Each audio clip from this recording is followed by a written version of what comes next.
Hey, coaches. Jeremy and Tim here with the Ramsey coaching team, and I'm really excited because we're here to talk about networking. And you and I, we get this question all the time. Jeremy and Tim, how do I find more people to coach? And this topic of client creation is such a big one. We spend so much time on it. There's many ways to do that.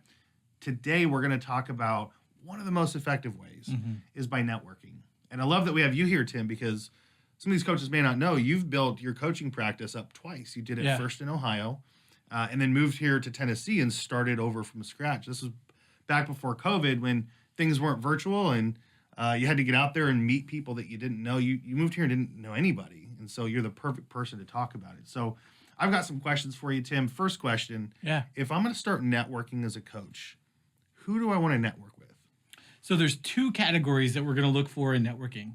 And category number one is people that you need as resources for information, for guidance, for growth, for your own development along the way. We want you to have people that you can turn to as you need help, because coaches don't know everything. We're not supposed to know everything. And we talk about this throughout the training, that it's all about having a resource of people that you can go to. And so that's one of the most important pieces that I look for in building my network. Do you have a few examples of what you're talking about? Yeah, I think for me, two of the most potent ones that come to the mind immediately is CPAs and financial advisors. I'm not great at taxes. I'm not even primarily a math guy, honestly. Nor do you have to be, right? Nor do you have to be to be a great that's coach. not the point. And I'm not a licensed financial advisor. We get investing questions all the time around here, and I can do a little bit of guidance. I can do a little bit of pointing them in the right direction. Sure. But most of pointing them in the right direction is pointing them towards somebody who that is their specialty, who that is their competency area, and it's not mine. Sure. So those are two of the ones that pop immediately into my head for that first category. You're in my network, right?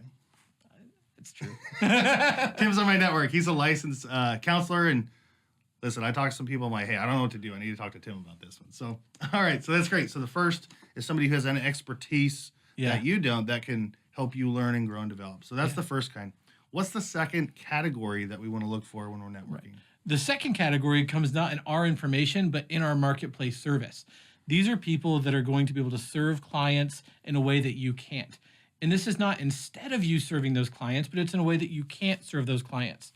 So making sure that is you have somebody that's outside of your scope, and it's not a matter of I need more information to help them. It's I need to send this client to this other professional for the help that they need in this area. Perfect. So give us a couple examples of those. Yeah, counselors are a big one.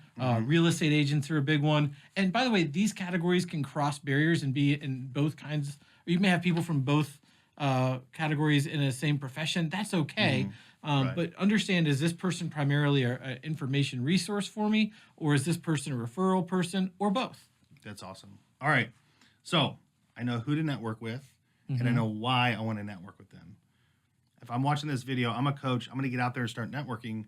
What is my next step? So the next step is we're going to challenge you to create a list of 5 just to start. Now, this is not your complete list, but 5 professionals that you would like to network with. And we're looking for specific people. And if you don't have those people in your list already, that's okay. Do a little time on Google, spend a little time researching, ask people in your community who they go to for help in these areas, but put together a list of at least 5 names. And by the way, it can be the same profession or different professions. You can mix and match. But as you're building this networking muscle, put together at least 5 actual names of people that you want to have a conversation with for the purpose of networking. I think that's a really critical piece there you said, is this is a muscle that you're going to build. And so some of you guys have already done this in other ventures or in different professions that you've had.